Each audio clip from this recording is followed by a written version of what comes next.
quite eventful the past Yeah, day or two. yes. So yeah, I think. And what are we looking at here? As a time of recording, we've got TerraUSD at it's looking like 42-43 cents, so 60% off the peg.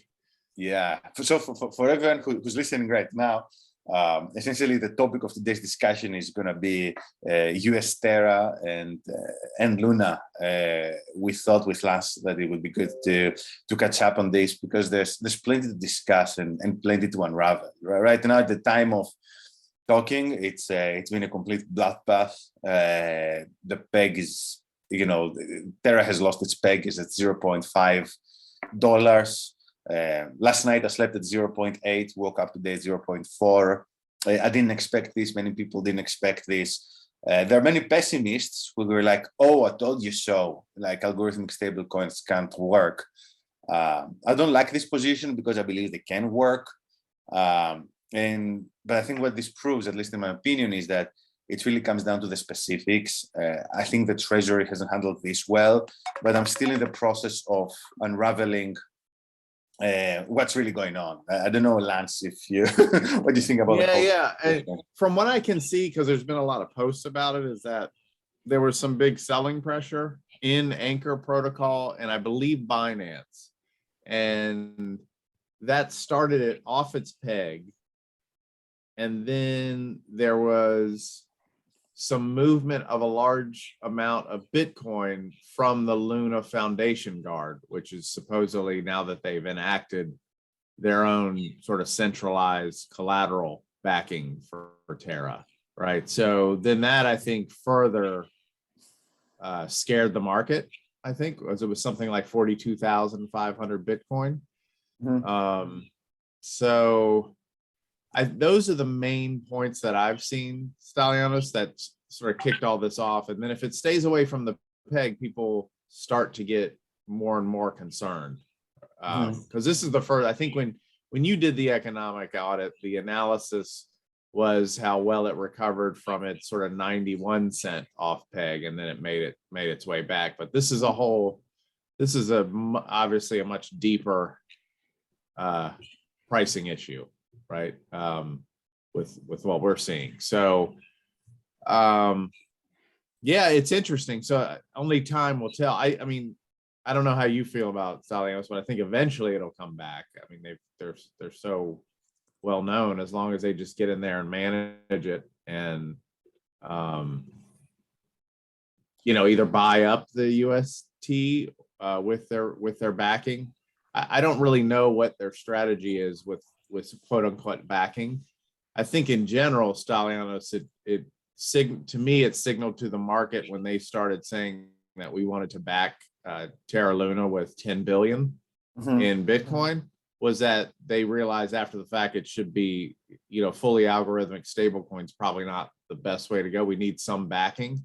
That's the only thing I could, obviously if they're doing something like that, then they have some cause for concern that they would need to back it. Then it gets into, well, then that's probably not the most elegant solution for a collateralized after the fact algorithmic stablecoin, trying to do both of them. Where I think what we've analyzed with what you and I have analyzed with BankX is very different. It's designed more around fracks with the addition of the Terra Luna burn one token to mint the other, which has been proven to be a very good,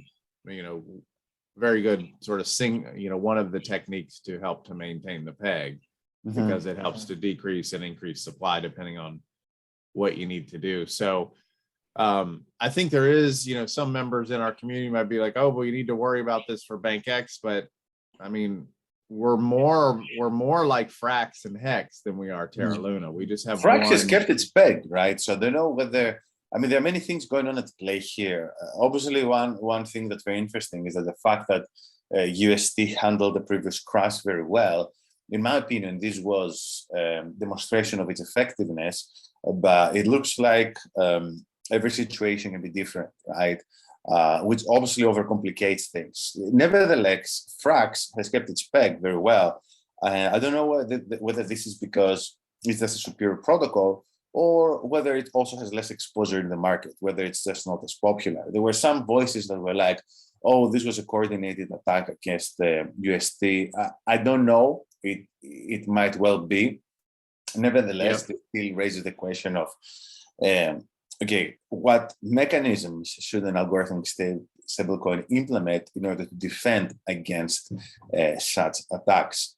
And now I think that the Anchor protocol, there was some proposal to, because this is where most of the lending for USD takes place. They just want to change the interest rate and a few other things to try and save the project. I think because USD in some ways it has become too big to fail for the DeFi space. We might see some people, some projects stepping in, so which is good. But nevertheless, what's unfolding in front of us, it's quite worrying in many regards. The prime one, let's say, as a tokenomics analyst for me, is that it seems that maybe the minutiae and the specifics of the models maybe matter a lot. So it's not just about the structure of the token economy, the incentives, but it looks like some things like the rewards were out of place and maybe not sustainable in some way. Yeah, and maybe they saw this coming, and that's why they wanted to back it. It's really hard. It's just there's just a lot of things going on with all of this, where they're coming with the backing after the fact, and then they have a bunch of sell pressure, and then they're moving Bitcoin, and I think it's going to take some weeks before we really figure out what happened, because it's hard to piece it all together. But to your point on Frax, it's right now Frax is 2.4 billion in market cap, so they're a fifth or a sixth of the side, but their peg in Frax is they're at $1.0005, so very well done when everything's crashing and there's an attack on probably what is that, the second or third largest stable coin. So that's really good sign. And so I want to say it again to sort of people who might be listening in the BankX community, is that the BankX protocol is really more designed with Frax, with the Terra Luna burn one token to mint the other as an additional price stabilization. So what's happening with Terra Luna, I don't think is really going to have any effect on with BankX when we launch with that type of attack that they suffered, because it's clear that Frax is still holding pretty well. So I think that's a good sign. And although it's kind of like everything, Stylianos, you've got protocols have their advantages and disadvantages, things they do well, things that they've proven that work. And for Terra Luna, I think it's always been, they're burning one token to mint the other as a price stabilization. But I think you need more than that, right? You need to have collateral. I think with BankX, we've got the moving collateral percentage, which is further price stabilization. As the demand for the stablecoin increases, the system lowers the amount of native blockchain token needed to mint. So it's another way that, where I think Terra Luna has sort of two pricing stabilization mechanisms, where you buy it when it's below the peg and you sell it when it's above the peg, and then you have the burn one token to mint the other. That's sort of their two primary price stabilization, where with the BankX system, you not only have that, but you have the two other ones where you have the moving collateral percentage, which we just described, and then this idea of when it's above the peg, you're going to mint because you're creating something for less than the market is buying. So there's an arbitrage opportunity. And then you would redeem when the price is below. So we have sort of four mechanisms that would incentivize the market to keep it at its peg. So I think even though there's all this turmoil, I think BankX is still in a very good spot, especially with all of your analysis of really more focused on Frax and sort of periphery on Terra Luna. Frax is more defensive, right? So essentially it changes the collateral ratio once it can sustain it, which is a really smart mechanism. But also I think what we see is that any algorithmic stablecoin, they need to implement various mechanisms to stabilize the price. And actually, I really like the fact that Terra built up a treasury. I'm just surprised that they've not used this effectively, but obviously none of us, other than the people inside the Terra Foundation, we don't have a clear view of what's happening. I'm not sure how many Bitcoins they try to use, but also the Bitcoin price is going down, has gone down significantly over the last few weeks. And this is really not helping, right? This is really not helping. But any stablecoin, any that wants to be really decentralized, they do need to, I mean, if they have collateral, it needs to be in crypto, right? It can be in US dollars, can be in euros, can be in pounds or whatever. Otherwise, it defeats the purpose. Yeah. And what I don't understand with Terra Luna is like, what are they doing with the collateral? Like, are they putting it in? It doesn't look like it's truly backing the stable coin because they're controlling. It's like the centralized control of the collateral with a decentralized algorithmic stablecoin. Yeah, that's kind of the way I would look at it. And then people get scared when a bunch of Bitcoin is moving around. Now, does this mean that when it's off its peg, they start buying it using the Bitcoin? I don't know what they're doing, so it's hard to comment on it, but clearly there's some issues there, and maybe they go into a redesign, something closer to where there is some automatic decentralized, where you're backing the stable coin somehow. What's great is we already have this feature. I mean, we're already well positioned, I think, with the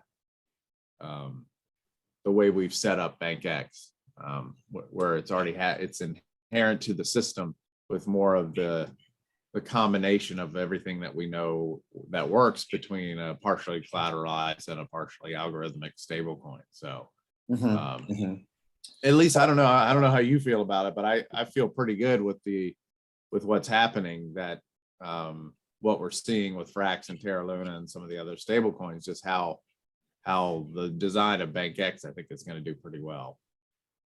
Yeah, I mean, it's an improvement in many different ways, right? So it's clear that what this incident proves is that the design of US Terra is lacking in many regards, right? So I don't know what the next step will look for the project. I'm one of those people that believe that it's probably going to be saved, but even then, it will have a serious confidence issue. So it could be the case that it's saved, but then eventually it shrinks, which means that this leaves room for other contenders like BankX to actually take its place. Oh, I think we could siphon a lot of people off of TerraUSD, and I just don't get why they're not using this huge reserves to get it back to the peg. I mean, if that's their thing, we're at 40 cents. Why wouldn't they just continue to buy with their own reserves and get the price back to the peg, knowing that they're basically buying their own stable coin for 60% discount? I mean, if they really truly believed in their stable coin, why not use that 10 billion in Bitcoin? I don't know. To buy it? I mean, I've read some theories, digging deeper. Yeah, saying that this is a coordinated attack and essentially the first liquidity issue. There was a crash on BTC yesterday, so it could be the case that, I mean, there's this theory I've been reading that they were using BTC, but someone at the same time was dumping USD. So it could be the case that there was a very sophisticated attacker. I mean, look, the thing with pegs is, I had this opinion today, that all pegs eventually break, and someone was presenting the example of George Soros in the early 90s, I believe, who made a shitload of money by breaking the peg of the pound, of the British pound, to what was the euro precursor, right? So we've seen this happening in fiat currencies as well.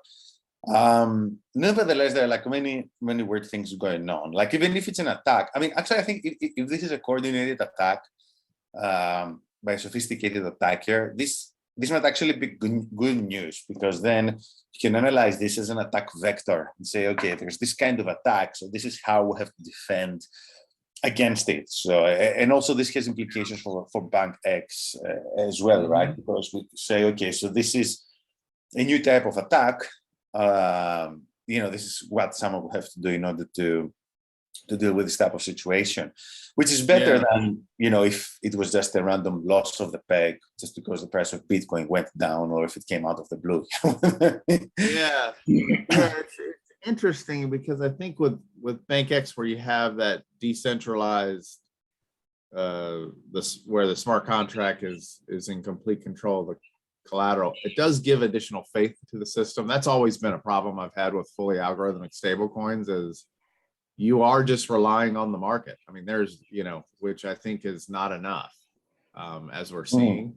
So to have things in reserve, or crypto in reserve, that's truly backing it, I think that's what we're learning here. I think the peg will be eventually brought back, but there is some loss of faith that now this is the second time that it's had a severe peg loss in Terra Luna. That's, I think, even with them potentially trying to back it, I still don't think, having the LFG or the Luna Foundation Guard have some backing. And another question is, where are these guys getting 10 billion to buy Bitcoin? So there's just a lot of questions, what I mean? Stylianos is like, of like what they're doing, what it was their strategy. Yeah, it's going to be interesting, because I think we're going to learn a lot. But as far as a BankX thing, we're more based on Frax, as you know, and so Yeah, I'm not too concerned about. This is more of just a great live time experiment in economics and what can be attack vectors, as you said, and does it recover again? Because that'll be a sign of quite a bit of resilience if it can. But this is a big problem for them. I mean, they're going to be dealing with this for a time, because that is a severe drop, that's for sure. Yeah, and I mean, again, this they'll have to restore confidence. One of the interesting things with Terra is that they were trying to build this ecosystem around them, so to add some more utility. But apparently, this wasn't enough to defend the peg. Something which is, it's crazy what's going on right now on Twitter and the news. People are saying so many things, but it's like, I guess that's also the nature of any volatile asset, right? It doesn't always go up. So far, we only had the speculation about whether we're in a bear market territory or not. Now we also have this. But I do believe this is the most important story of 2022 so far. For various reasons. It's on many different levels, right? So it's a very big project. It's a decentralized stablecoin that has managed to infiltrate in many areas of DeFi, which means it also risks systemic contagion. And no one really saw this coming. Again, maybe some people did, but I think most people were quite optimistic about its prospects. So what I hope we avoid the bear market. We might already be in a bear market, but like a serious crash of BTC to 20K, alongside with Terra going to zero. I think if this happens, then all bets are off. Yeah, that's definitely, that's sort of the doomsday worst case scenario, right? Where you have a dollar stable coin going to zero, and then a crash in Bitcoin. But it's interesting. We'll just have to see how it shakes out. But it's sort of a great lesson learned. But I still think we're okay with everything, because it's still our primary, sort of our central protocol that we were inspired by was Frax. So that one I think is has much more defense mechanisms. You know what's interesting about BankX and really many projects in crypto is that in crypto you see many new ideas, and it's difficult to understand which ones are good or not, because they often depend on external factors, right? So if you think what you've been doing with BankX is a bit crazy, in the sense that there are so many stable coins out there already, and then you're like, look, I think I can make something better.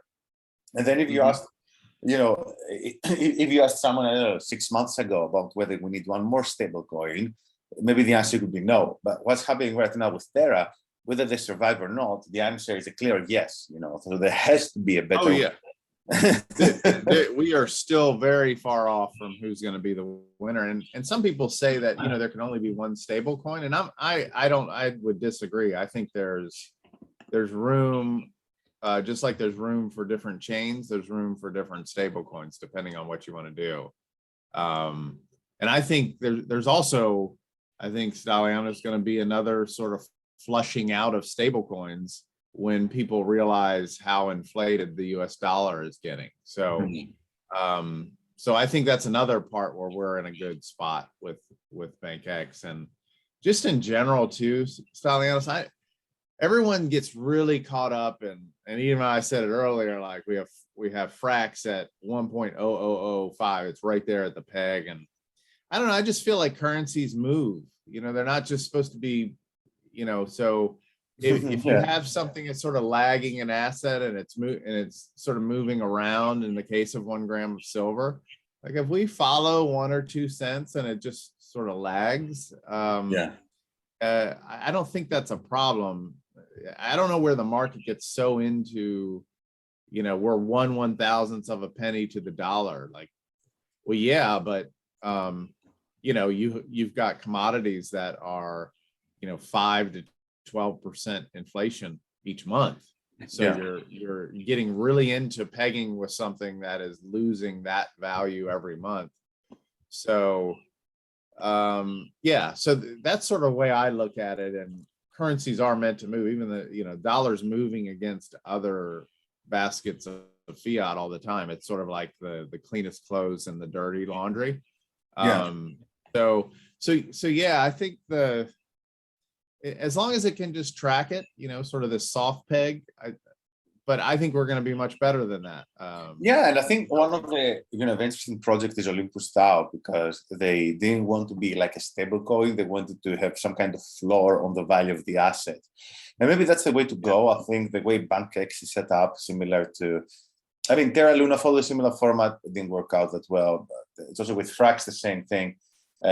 We have these 2 assets, and ideally one can be stable, the other one is going to keep appreciating. I think what's probably key, and this is what we should see with BankX, is that the token, you know, have the stable coin, and then the token supporting the stable coin is going to appreciate, but smoothly. What's happening now with Luna, I don't really like it, that you know, it's going up and down, it's extremely volatile.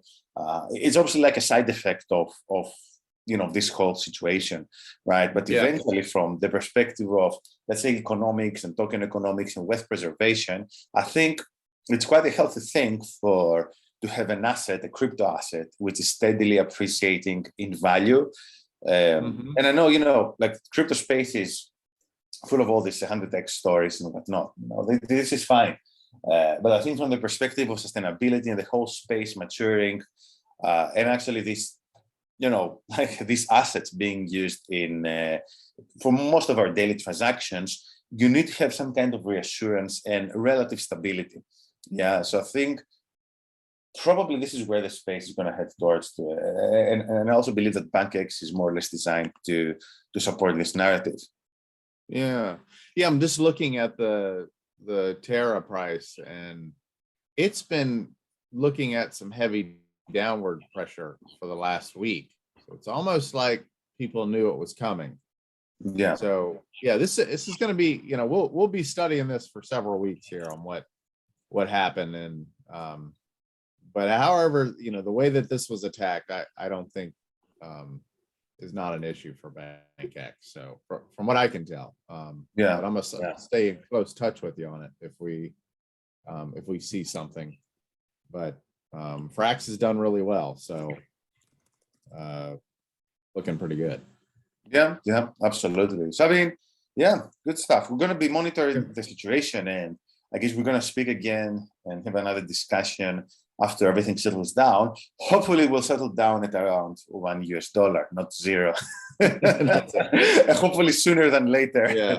Yeah, they got to start buying it, getting it back to the bag. So yeah, well, sounds good, Stylianos. We'll loop back around in a little bit and do a follow-up after we see what happens here. Yeah, sounds good, Lance. Speak soon. Have a good rest of the day. Thanks very much. Okay, good.